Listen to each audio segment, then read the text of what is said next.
Yo sé que hay muchas personas que han desistido muchas veces de leer la Sagrada Escritura porque en algún momento cuando empiezan muy bien el ejercicio y lo empiezan con mucha piedad y con muchas ganas y dicen es que quiero leer toda la Biblia y se ponen a leerla desde el Génesis a ver si son capaces de llegar al Apocalipsis, leerla a la manera como se lee una novela, como se lee un libro de historia. Llega un momento en que quedan trancados, especialmente cuando llegan al libro de los números. En ese momento mucha gente desiste porque es un libro que tiene muchas genealogías, unas listas largas, casi que interminables de nombres de personas y al final la gente desiste. O también pasa que cuando leen ciertos textos de la Sagrada Escritura le parecen tan incomprensibles que dicen, no, es que yo no entiendo esto. Y sencillamente cierran el libro. Creo que nos ha pasado a nosotros también cuando en algún momento frente a una asignatura, nos hemos cerrado a la posibilidad de poderla aprender, sencillamente desistimos de ella, decimos es que no la entiendo y no me gusta porque no la entiendo. Creo que todos nosotros teníamos asignaturas que nos costaba muchísimo trabajo entender.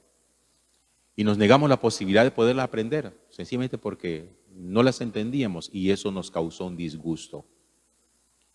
Yo creo que es muy apresurado, peligroso, y nos resta a nosotros la posibilidad de poder estar abiertos siempre al misterio, cuando uno simplemente una cosa que no entiende, uno hace que su intelecto, que su inteligencia la desprecie. Es que no lo entendí y ya.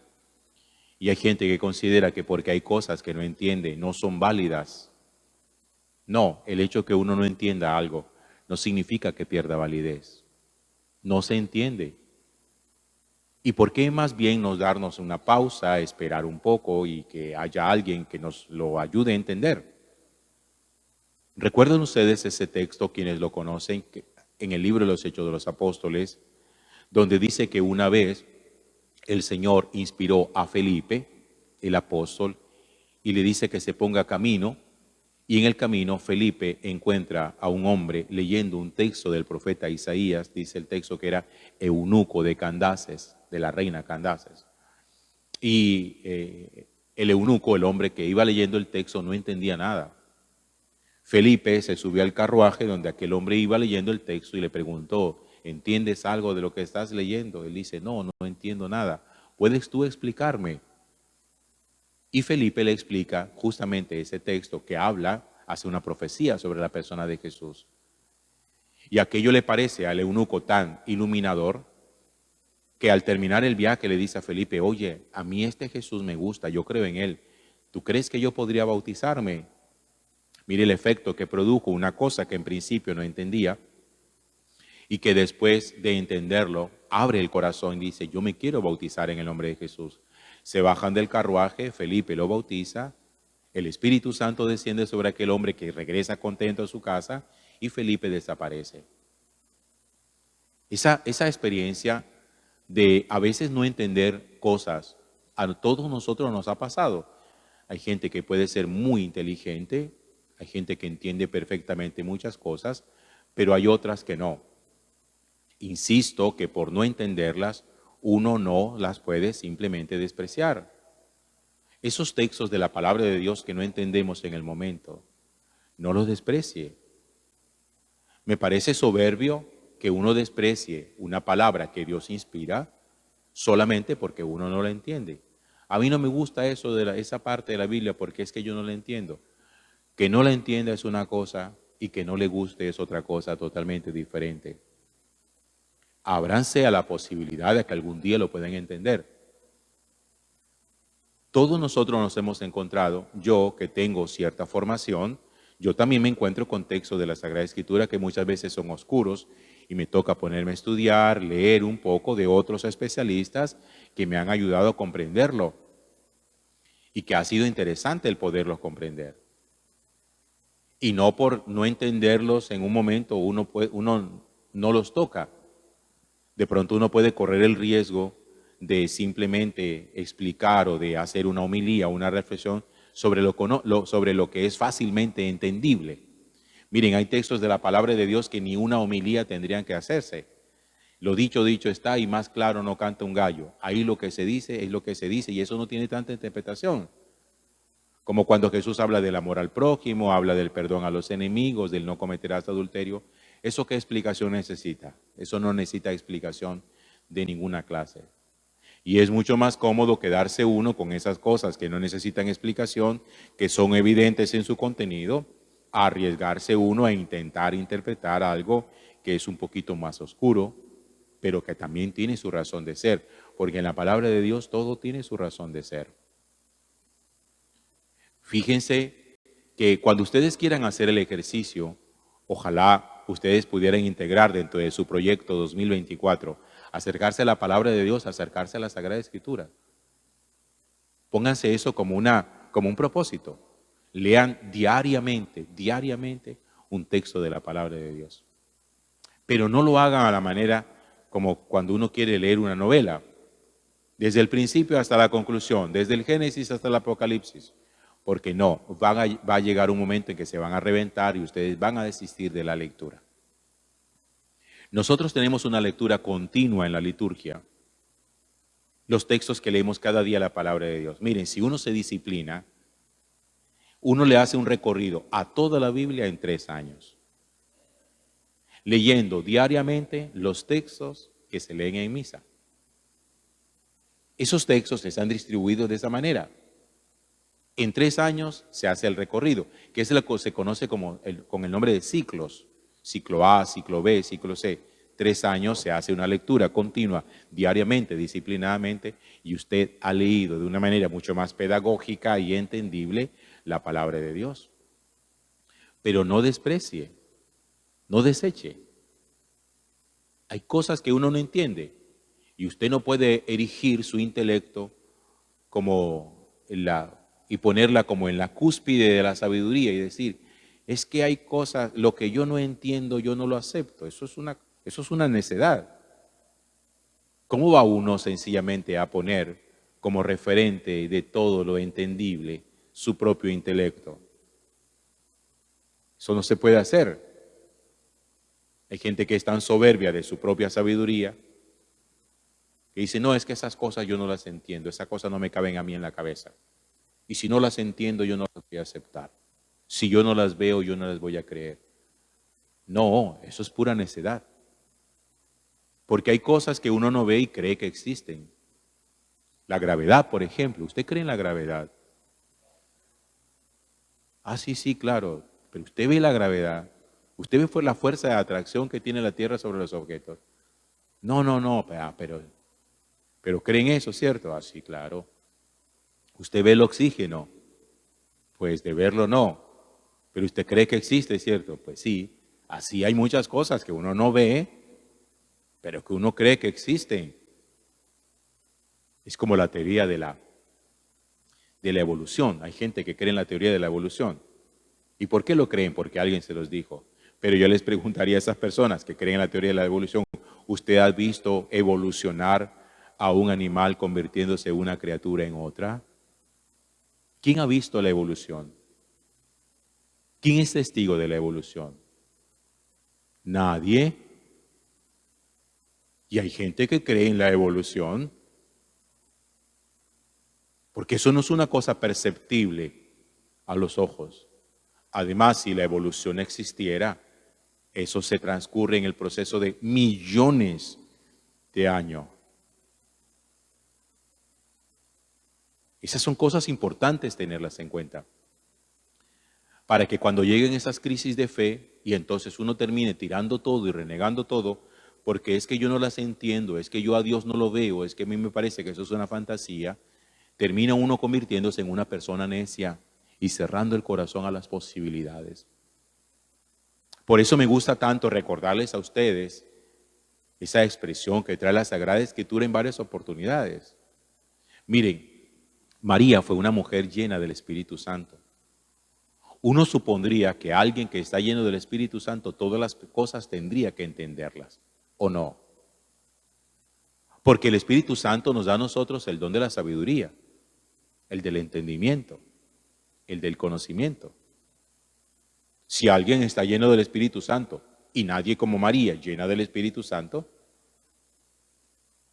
María tendría que entenderlo todo. María tendría que tener una sabiduría sobrenatural, igualitica a la de Dios, pero no la tiene.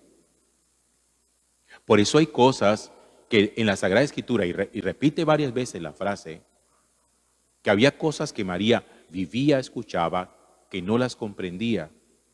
¿Y qué hacía ella? Las guardaba en el corazón, dice el texto de la palabra de Dios, meditándolas en su corazón.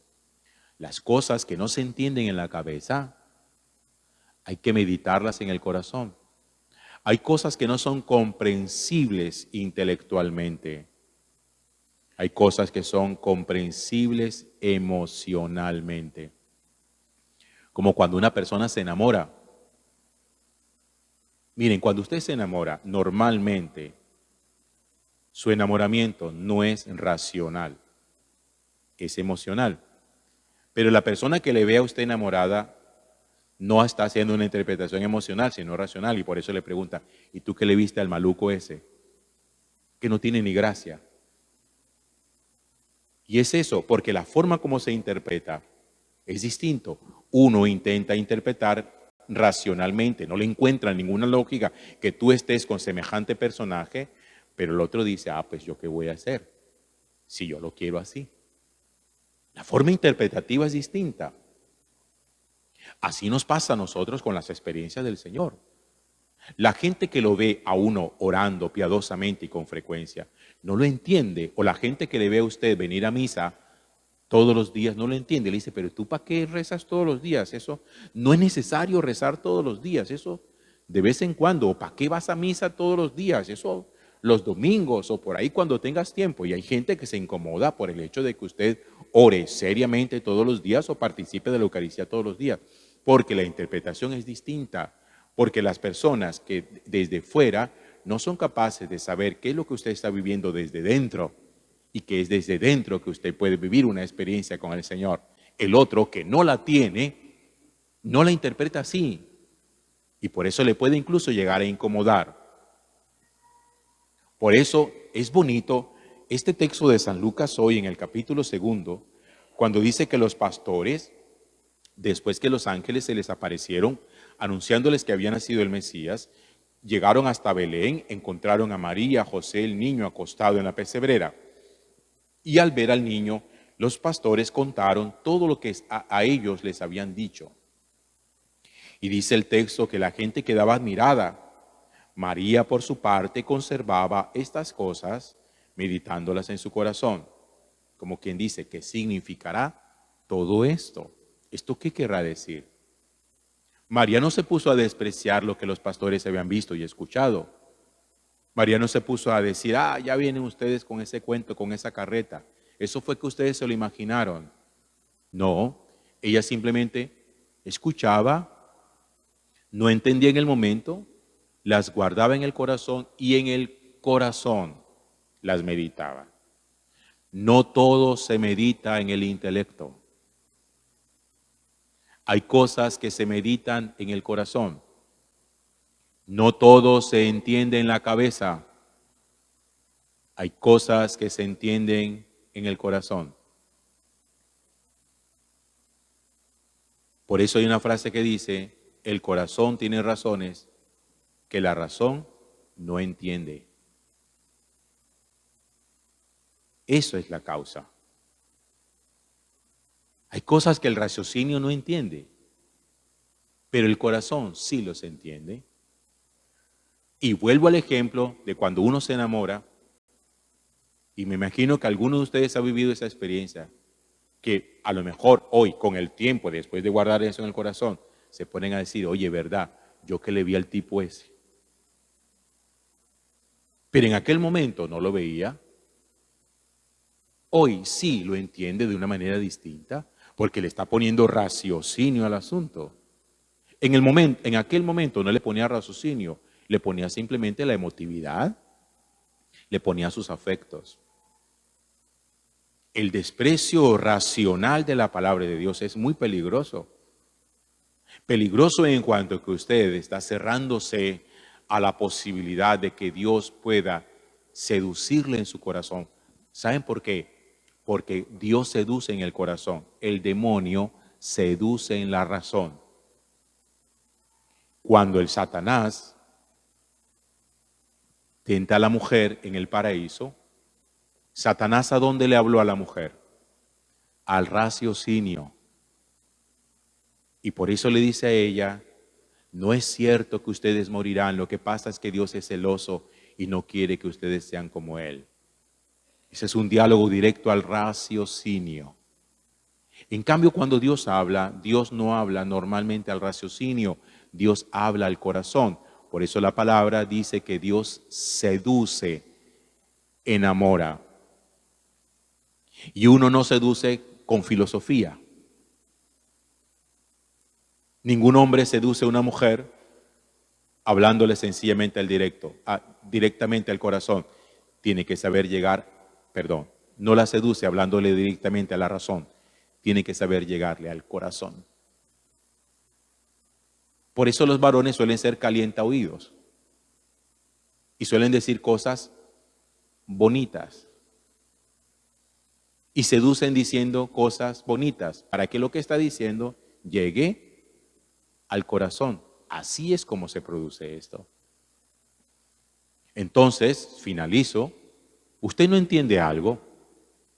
No lo desprecie, no cometa esa necedad. Guárdela en el corazón, medítela en el corazón, que en algún momento, si usted lo ha guardado como un tesoro, cosas que usted no entiende hoy, que usted pueda decir, yo las voy a guardar, que en algún momento el Señor me permitirá conocerlas. Gloria al Padre y al Hijo y al Espíritu Santo,